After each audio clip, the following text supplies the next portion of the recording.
This channel is supported by Truefire. Truefire. Stop all that. The Truefire All Access membership, they've brought the price down for March Madness, they're calling it. So the cheapest you can get it any time of year is $99. It beats the codes that I normally tell you about. So I just wanted to shout that out here. So you get All Access membership for $99 for the year. You know, get into your Tim Millers, your Robin Fords, there's Larry Carlton stuff on there, there's Eric Johnson stuff on there. Like, all of our favourite players seem to have Truefire courses. Check that out. March Madness, it's mad. I think you'd have easily predicted this video coming. I bought basically, is it 4 now, Fender guitars, because I was, you know, talking about the Fender Standard and the state of where Fender guitars is at. As for me, Fender is like the most important guitar brand. I'm a Strat guy. You know, I really like Fender Deluxe Reverb amp, and you know, I wanted to see. So I bought the Player 2 after buying the Fender Standard, which I was, at the time, impressed with the Player 2. And I thought, in terms of bang for buck, I kind of said as much, like, I can't imagine Fender making a better guitar for the money than this. Then I bought a Fender Vintera 2, and I was like, actually, that solves some of the issues that I had with the Player 2, most of which came down to neck shape for me. Now, I bought the American Professional 2. I don't know, all of these are sequel guitars, right? And I would say, now that I've played the American Professional 2, I think the majority of people, if they played these in a shop, side by side, would probably, I'd say the majority of people, I'd just speak for myself, they say this is a deep C neck, a Jaws related sort of neck shape, right? But this, I wouldn't say is the deepest feeling C, but it does feel, when you switch between the guitars, substantially thick enough that I prefer the deep C of the American Professional. Other than that, they're remarkably similar in terms of specs.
Now the American Professional 2, this is a chambered ash body, so that's different.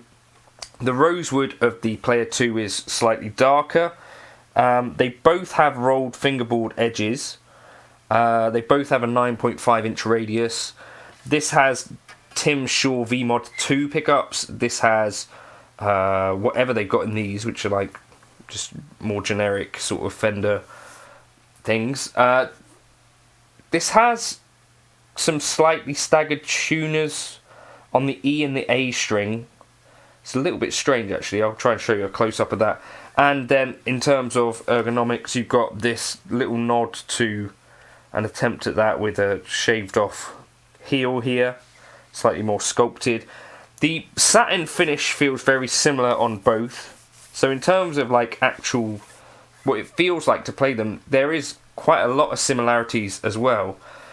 What I would say is that unlike some of the other, so jumping up between the standard Player 2 and the Vintera, I thought there was a real noticeable like quality difference or spec difference. Here I think it's a little more subtle.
One of the things for me with the Player 2 is actually that I think the pickups in it sound actually pretty good compared to the Vintera 2 and the American Pro. Yeah, my initial gut reaction is kind of like, oh, I wish there was a bigger difference between the two, but actually switching between them...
not the most useful trem in the world, because it's not holding tune particularly well. But I would say that the neck shape is, above all else, the biggest difference between these guitars for me. So I think the thing is that if you were to play these side by side, this Player 2 might suit someone with a slightly smaller hand, or younger people in general, maybe players that are slightly newer to it. Whereas I think slightly more experienced players, or players that like a more substantial neck, are gonna, over time, I think, lean further towards the American Professional. I think this is going to certainly sort of feel more substantial in the hand over time. And I think this is one of the things with the Player 2 that, for me, the honeymoon sort of wears off a bit, because the neck is just a touch on the skinny side for me. You could just buy an American Professional 2 neck. They do sell those. And then I think you might even have kind of a somewhat similar experience. Like, there's no sort of deficit in the Player 2 in terms of like actual guitar making. The wood that they've used is fairly light. This is chambered, as I said. This is roasted pine. Good, solid work. Just that neck shape is the thing that I'd be wary of. So I'll do a video kind of looking at the Vintera versus the American Professional 2, because I feel like that might actually be a bit closer in terms of feel. But yeah, impressive that the Player 2 can stand up pretty well with that guitar, in my opinion. Let me know your thoughts in the comments, and which you prefer, what you play and why. Or if you've got, you know, significant upgrades that you'd make to the American Professional 2, I'd love to hear those in the comments. Cheers for stopping by.